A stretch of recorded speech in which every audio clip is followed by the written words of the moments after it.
Tu obsesión con la productividad es una huida disfrazada de disciplina. Quiero que te detengas un momento. No me refiero a que pauses el video. Me refiero a que te detengas de verdad. Que dejes de hacer lo que siempre haces.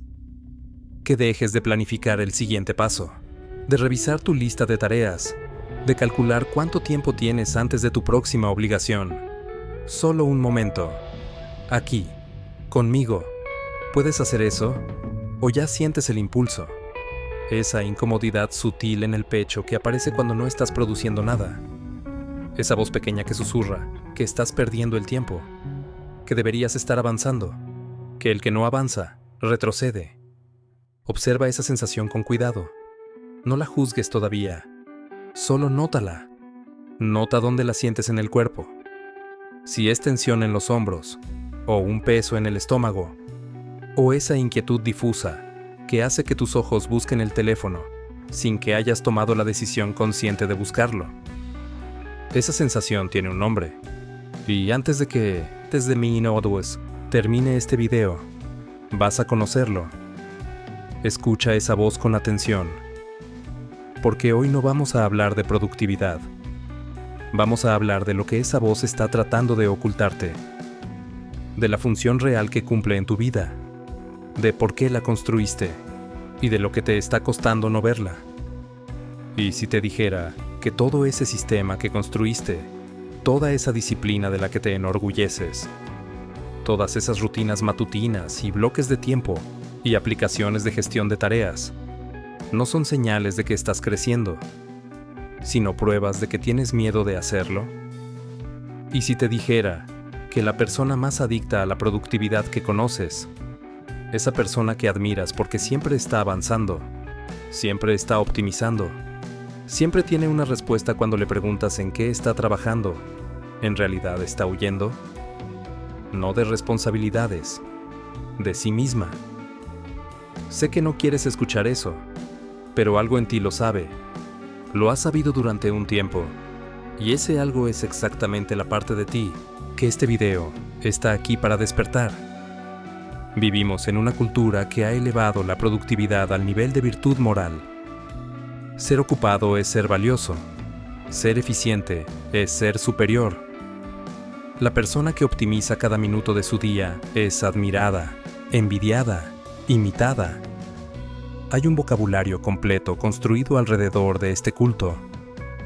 Hablas de tu rutina matutina como si fuera un logro en sí mismo. Describes tu sistema de notas como si fuera una obra de ingeniería. Llevas un registro de tus hábitos con la precisión de un científico. Y cuando alguien te pregunta qué has estado haciendo, tienes una respuesta lista que suena a progreso, a movimiento, a dirección. Pero nadie te pregunta hacia dónde. Y tú has absorbido ese mensaje tan profundamente que ya no puedes distinguir entre lo que genuinamente quieres y lo que el miedo te está empujando a hacer. Fíjate en esto. La industria del autodesarrollo vale cientos de miles de millones de dólares. Y la mayor parte de ese dinero no lo gastan personas que no hacen nada con su vida. Lo gastan personas que ya hacen mucho. Personas que consumen libros y podcasts y cursos sobre cómo ser más eficientes, más enfocados, más productivos. Personas que ya son, en términos externos, bastante exitosas. ¿Por qué alguien que ya es productivo necesita consumir contenido sobre cómo ser más productivo? Piénsalo. ¿De verdad? Porque la respuesta no es que necesiten más técnicas. La respuesta es que el consumo de ese contenido cumple la misma función que el trabajo mismo. Mantenerlos en movimiento. Darles la sensación de que están avanzando. Protegerlos del único tipo de quietud que podría revelarles algo que prefieren no ver. Carl Jung pasó décadas estudiando el mecanismo más sofisticado de la psique humana, la capacidad de crear sombras. No sombras en el sentido literal, sino zonas de oscuridad dentro de nosotros mismos, donde guardamos todo aquello que no queremos ver. Nuestros miedos más profundos, nuestras preguntas más incómodas, los sueños que abandonamos antes de intentarlos, porque el fracaso habría sido demasiado. Jung observó que sus pacientes muchos de ellos personas altamente funcionales, exitosas, aparentemente bien integradas, cargaban estas sombras sin saberlo. Y que cuanto más inteligentes eran, cuanto más capaces, más sofisticados eran los mecanismos que construían para no tener que mirar hacia adentro. Los mecanismos de defensa más burdos son fáciles de detectar. La adicción, la agresividad, la evasión obvia. Pero hay mecanismos que son tan elegantes, tan socialmente aceptados, tan revestidos de virtud aparente, que ni siquiera los reconocemos como mecanismos. Los llamamos fortalezas. Los ponemos en el currículum. Los citamos en las entrevistas de trabajo. La productividad compulsiva es uno de esos mecanismos. Y aquí está la parte que más me impactó cuando lo entendí. La sombra no desaparece cuando la ignoramos. Se vuelve más poderosa. Encuentra formas de expresarse que parecen completamente inocentes, completamente razonables, incluso virtuosas, como la productividad. Tu sombra encontró una forma brillante de mantenerte ocupado, de darte la sensación de movimiento, sin exigirte que te muevas hacia donde realmente tienes que ir. Piénsalo. ¿Cuántas horas has dedicado a optimizar tus sistemas de trabajo? A encontrar la aplicación perfecta, la metodología perfecta, el horario perfecto. ¿Y cuánto de ese tiempo lo has dedicado a preguntarte si estás trabajando en lo correcto? Hay una diferencia enorme entre moverse rápido y moverse en la dirección correcta. Y el mecanismo de defensa más elegante que existe es convencerte de que la velocidad reemplaza a la dirección, de que mientras estés en movimiento, cualquier dirección cuenta, de que el movimiento mismo es evidencia de que estás creciendo. No lo es. El hámster en su rueda también está en movimiento. El nombre clínico de lo que te está pasando, los psicólogos modernos tienen un término para esto. Se llama evitación conductual, y en su forma más sofisticada, no se parece en nada a la procrastinación clásica. No te quedas en el sofá viendo series. No. Eso sería demasiado obvio, demasiado fácil de detectar. En su lugar, te mantienes increíblemente ocupado, productivo, funcional, pero ocupado haciendo cosas que se sienten urgentes, sin ser realmente importantes.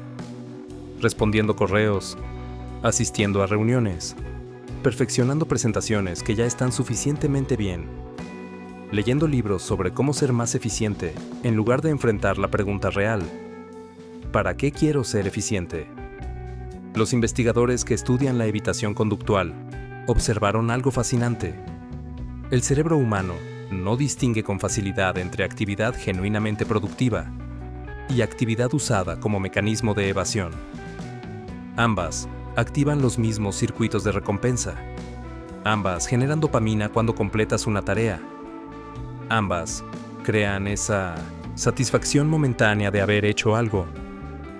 Por eso es tan difícil detectarlo desde adentro.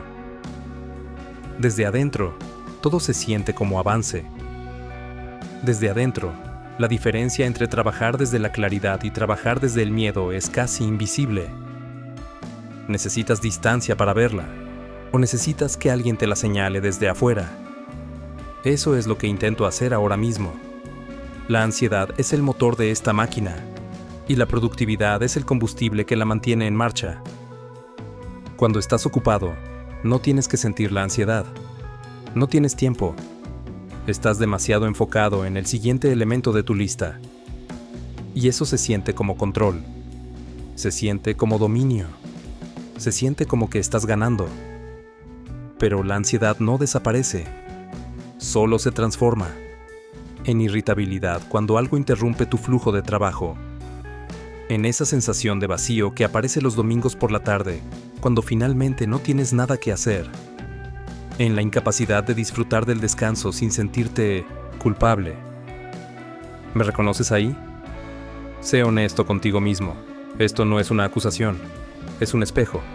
Y los espejos no mienten, solo muestran lo que ya existe. La pregunta que nunca te haces. Aquí está el momento de mayor vulnerabilidad del video, y te pido que no lo esquives. ¿Cuándo fue la última vez que te sentaste en silencio, sin agenda, sin objetivo, sin intentar resolver nada, y simplemente te preguntaste quién eres. No quién quieres ser, no qué quieres lograr, quién eres. Si tienes que pensar mucho para recordarlo, ya tienes parte de la respuesta. La mayoría de las personas que son adictas a la productividad no pueden responder esa pregunta, y no es porque sean superficiales, es porque tienen un miedo profundo de que la respuesta no les guste, de que si se detienen lo suficiente para verse de verdad, van a encontrar algo que no saben cómo manejar. Tal vez vacío, tal vez duda, tal vez una vida que se ha construido para complacer a otros en lugar de para habitarla de verdad. Tal vez el descubrimiento de que el camino que están siguiendo con tanta eficiencia no era el camino que ellos habrían elegido si nadie los estuviera mirando.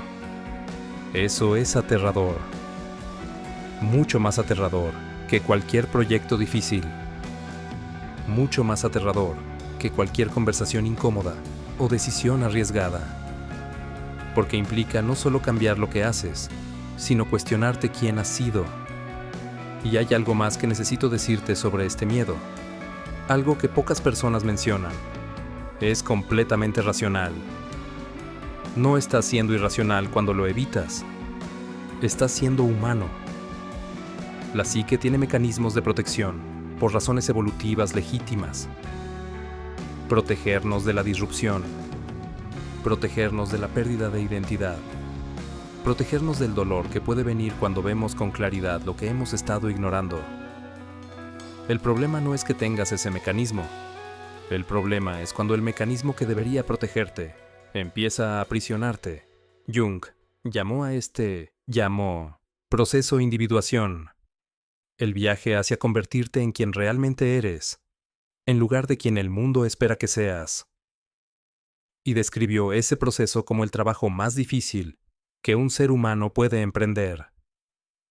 No porque sea complicado intelectualmente, sino porque requiere algo que la productividad nunca te va a pedir: detenerte. Requiere bajar al fondo, mirar en las esquinas oscuras, encontrarte con las partes de ti mismo que has estado evitando con tanto trabajo. Tu lista de tareas no puede protegerte de eso. Ningún sistema de gestión del tiempo puede. Y sin embargo, esa es exactamente la ilusión que más cuidadosamente mantenemos. El precio que ya estás pagando, quiero ser específico aquí, porque este no es un problema abstracto. Tiene consecuencias reales en tu vida. Primera consecuencia: estás tomando las decisiones equivocadas. Cuando tu vida está estructurada alrededor de la productividad como mecanismo de defensa, tiendes a elegir proyectos que se sienten seguros, metas que son alcanzables, sueños que no te exigen demasiado, no porque sean lo que realmente quieres, sino porque el riesgo de fallar en algo que de verdad importa es demasiado doloroso de contemplar. Y así pasas años, siendo muy eficiente construyendo una vida que no es del todo tuya. Segunda consecuencia: tus relaciones sufren. La persona que está siempre ocupada, siempre optimizando, siempre en modo producción, es una persona que no está presente. Y no estar presente no es solo un problema de tiempo, es un problema de miedo. Porque la presencia genuina requiere vulnerabilidad. Requiere mostrar quién eres cuando no estás haciendo nada impresionante. Y eso da terror. Tercera consecuencia: el trabajo en sí se vuelve vacío. Hay un tipo específico de agotamiento que no se cura con descanso. Se llama burnout existencial. Y aparece cuando llevas demasiado tiempo siendo muy eficiente haciendo cosas que en el fondo no te importan. Tu cuerpo se cansa, pero más que el cuerpo, algo más profundo se reseca. Una especie de aridez interna que ningún fin de semana de vacaciones puede remediar. Cuarta consecuencia, y esta es la más costosa: dejas de crecer. El crecimiento real, el que te transforma como persona, no ocurre cuando optimizas lo que ya sabes hacer. Ocurre cuando te enfrentas a lo que no sabes, cuando cometes errores en territorio desconocido, cuando fallas en algo que genuinamente te importa y tienes que reconstruirte desde ese fallo Pero si tu sistema de productividad está diseñado inconscientemente para evitar ese riesgo, estás en una rueda que gira muy rápido y no va a ningún lugar nuevo. ¿Cómo se construyó este mecanismo? No naciste así. Este mecanismo de defensa se construyó. Probablemente aprendiste, en algún momento de tu vida, que tu valor como persona estaba atado a tu rendimiento, a lo que producías, a lo que lograbas. Tal vez fue en una familia donde el trabajo era la moneda de amor, donde los abrazos se ganaban, con calificaciones, donde alguien que descansaba era alguien que fallaba. Tal vez fue en un sistema educativo que te calificó y te comparó, y te enseñó que descansar era quedarse atrás, o tal vez fue algo más específico. Una humillación pública, un fracaso que nadie olvidó lo suficientemente rápido, una época en la que sentiste que no eras suficiente y decidiste, con toda la lógica de quien tiene 10 o 15 o 20 años, que nunca volverías a sentirte así, que si siempre estabas avanzando, si siempre tenías algo que mostrar, si nunca dabas a nadie la oportunidad de mirarte y encontrarte vacío, estarías a salvo. La productividad se convirtió en armadura y durante un tiempo funcionó, te protegió, te hizo sentir seguro, te ayudó a construir cosas reales en el mundo exterior mientras evitabas el trabajo más difícil en el mundo interior. Pero hay algo que nadie te dijo sobre la armadura. No distingue entre amenazas reales e imaginarias. La armadura que construiste para protegerte de un rechazo real del pasado también te protege, ahora, de conexiones genuinas en el presente. La armadura que construiste para no fallar en algo importante también te protege de intentar las cosas que más te importan. El problema de la armadura es que también pesa, y que con el tiempo, la distinción entre el guerrero y la armadura se vuelve borrosa. Ya no sabes quién eres sin ella. Ya no recuerdas cómo se siente existir sin producir, sin demostrar, sin avanzar. ¿Quién eres tú cuando no estás siendo productivo? Tómate un momento genuino con esa pregunta. No la respondas rápido. No la resuelvas. Siéntela. Deja que incomode. Porque la incomodidad que sientes al escucharla es exactamente proporcional a cuánto tiempo llevas sin hacértela. El giro que nadie espera. Aquí está la parte donde la mayoría de los videos de este tipo te darían una lista de 5 pasos para ser más productivo de manera más equilibrada. Te darían estrategias, técnicas, hacks. Yo no voy a hacer eso, porque no es lo que necesitas. Lo que necesitas es permiso para detenerte. No de manera permanente, no para abandonar tus responsabilidades, sino para crear espacio deliberado, intencionado, para el único tipo de trabajo que puede cambiar tu vida de verdad, el trabajo interior. Jung describió la individuación como un proceso que dura toda la vida. No es algo que completas en un retiro de fin de semana o con una meditación de 10 minutos. Es un compromiso continuo con conocerte a ti mismo, con mirar lo que prefieres no mirar, con integrar las partes de ti que has estado rechazando. Y ese proceso no puede ocurrir si estás siempre en movimiento. El silencio da miedo precisamente porque es donde viven las preguntas que evitas. Y esas preguntas no desaparecen en el silencio. Simplemente se vuelven audibles. Pero aquí está lo que nadie te dice. Esas preguntas también contienen las respuestas más importantes de tu vida. El miedo que sientes cuando no estás haciendo nada no es señal de que estás perdiendo el tiempo. Es señal de que estás cerca de algo que importa. El cuerpo sabe lo que la mente niega. Hay algo que quiero añadir aquí. Algo que los psicólogos modernos han documentado con creciente claridad y que la sabiduría antigua ya intuía hace siglos. Tu cuerpo lleva la cuenta. Cada vez que ignoras una emoción incómoda sumergiéndote en el trabajo, tu cuerpo registra esa supresión. Cada vez que conviertes la ansiedad en actividad en lugar de escucharla, tu cuerpo aprende que las emociones no son bienvenidas. Y con el tiempo, esa supresión sistemática tiene costos físicos. Tensión crónica en los hombros, problemas de sueño, un sistema nervioso que no sabe cómo bajar de guardia porque nunca le has dado permiso de hacerlo. El cuerpo no miente con la misma facilidad que la mente.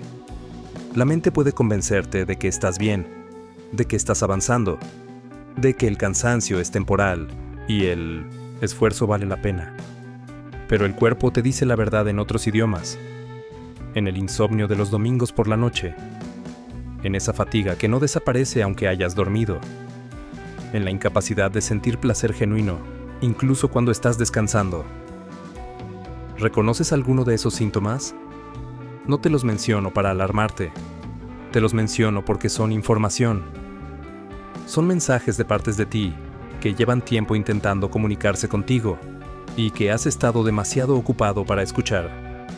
El trabajo que te propongo no es introspección abstracta, es aprender a leer el idioma de tu propio cuerpo, a escuchar lo que te dice cuando no estás produciendo nada, a permitirte sentir lo que hay debajo de la actividad constante. Porque lo que hay debajo no es el abismo que temes, es simplemente tú. Y tú, sin la armadura, sin el sistema, sin el calendario lleno, eres suficiente. Siempre lo has sido. Pero no podrás creerlo hasta que te permitas verificarlo. Lo que el crecimiento real requiere de ti, déjame ser concreto sobre lo que significa crecer de verdad. Porque a veces usamos esa palabra sin entender su costo. El crecimiento real requiere incertidumbre. Requiere que tomes decisiones sin garantías.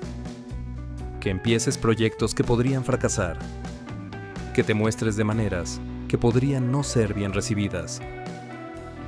El crecimiento real requiere tiempo sin estructura. Los descubrimientos más importantes sobre ti mismo no ocurren cuando estás ejecutando un plan.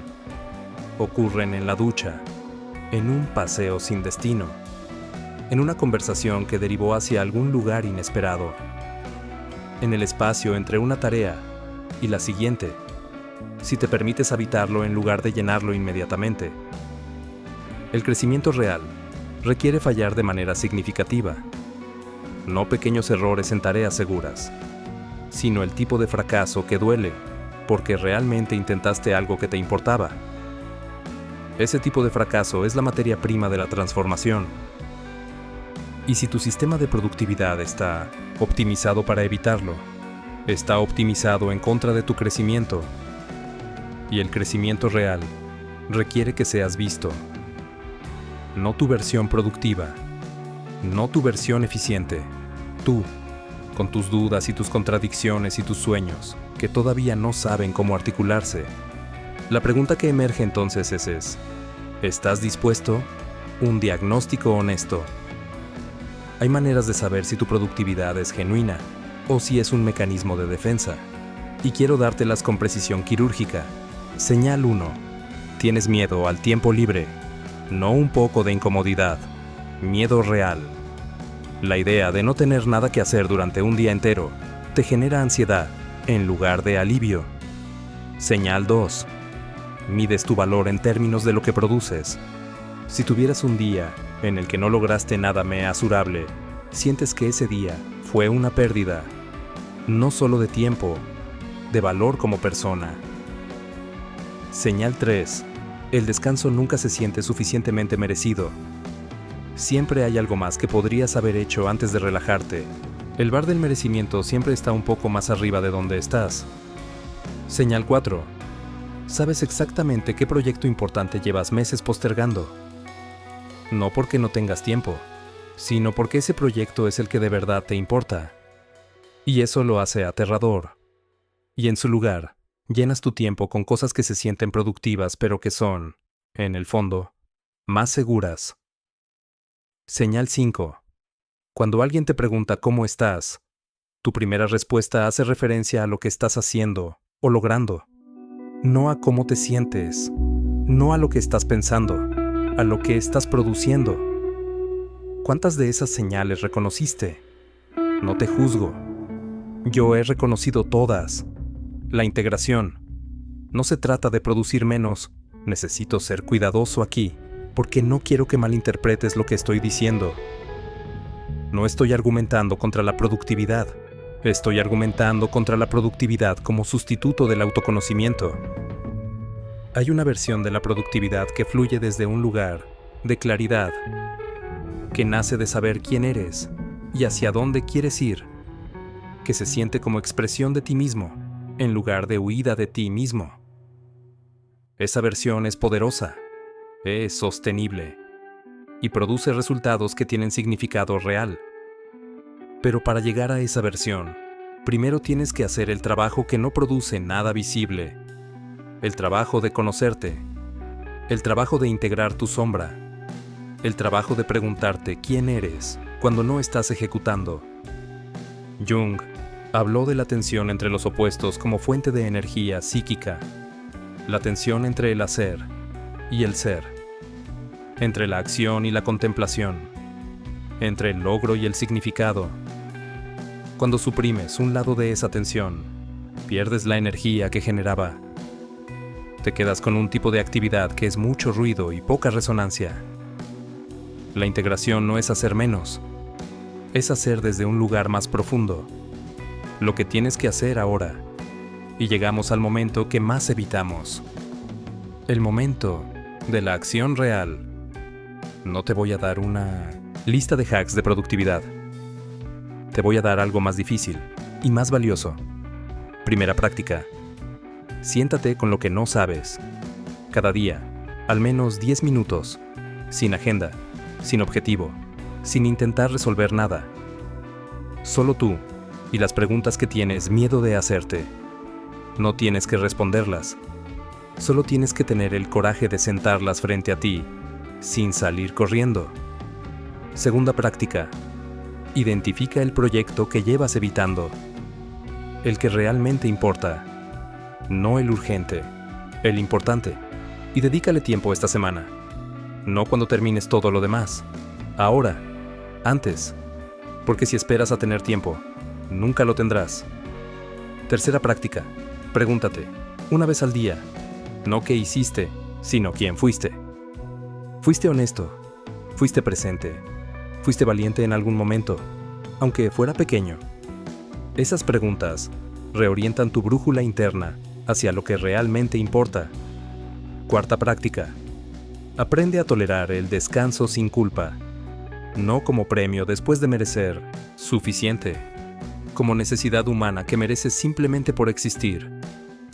Esto va a ser incómodo al principio. Tu sistema de creencias va a resistirse. Eso está bien. La incomodidad es el sonido del mecanismo de defensa siendo cuestionado. Y quinta práctica, la más difícil. Hazte una pregunta que tal vez nunca te has hecho con total honestidad. ¿Qué estarías haciendo con tu vida si no tuvieras miedo?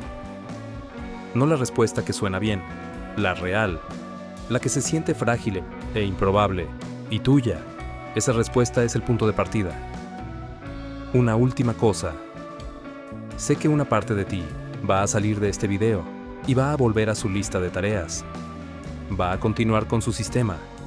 Va a encontrar razones convincentes para no cambiar nada todavía. Mañana, cuando termine este proyecto, cuando las cosas estén menos ocupadas, cuando tenga más claridad, cuando esté listo. Eso también es parte del mecanismo, y es su expresión más sofisticada, porque usa el lenguaje de la sabiduría para justificar la parálisis. Esperar el momento correcto para empezar el trabajo interior es como esperar el momento correcto para ir al médico cuando llevas años con síntomas. El momento correcto ya pasó. El segundo mejor momento es ahora. La mente que construyó este sistema de defensa es brillante. Sabe cómo neutralizar las amenazas. Y un video que la cuestiona se convierte, al cabo de unos minutos, en solo otro contenido consumido. En otra casilla marcada en la lista de autodesarrollo. Así que te voy a pedir algo específico, algo que no pueda ser consumido pasivamente. Esta semana, en algún momento, siéntate en silencio durante 15 minutos, sin ningún objetivo, sin meditar correctamente, sin resolver nada, sin producir nada, solo estar. Y cuando aparezca la incomodidad, y va a aparecer, No la huyas. No abras el teléfono. No hagas nada. Solo observa lo que emerge. Porque lo que emerge en ese silencio, la incomodidad, las imágenes, las preguntas, las resistencias, es el material con el que realmente tienes que trabajar. Es donde empieza el crecimiento que no puede ser optimizado. El ruido de tu productividad es ensordecedor. Y debajo de ese ruido, esperando, hay una versión de ti que no necesita demostrar nada para ser válida. Esa versión no está en tu lista de tareas. Está en el espacio que dejas cuando por fin dejas de huir. Sabes que esto es verdad. Lo has sabido todo el tiempo. Ahora solo tienes que tener el coraje de no ignorarlo más. Escribe en los comentarios una sola palabra. La palabra que describe lo que sientes ahora mismo. No lo que piensas. Lo que sientes. Nos vemos en el siguiente video, que también va a ser incómodo, porque ese es el único tipo de